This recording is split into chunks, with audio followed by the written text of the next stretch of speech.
Hi guys! So ngayon gumawa ako ng tarhana soup or tarhana chorbasi.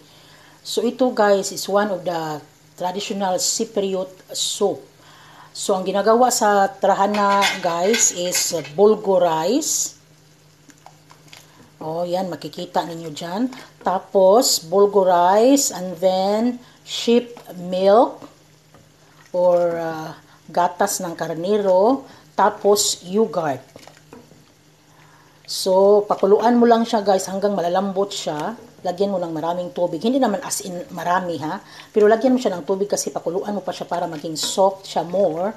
Tapos guys, may prito ako ditong halloumi cheese na slice ko ng cubes.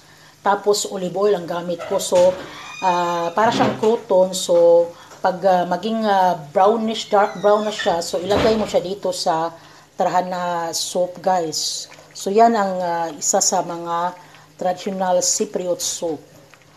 So another video guys. Bye.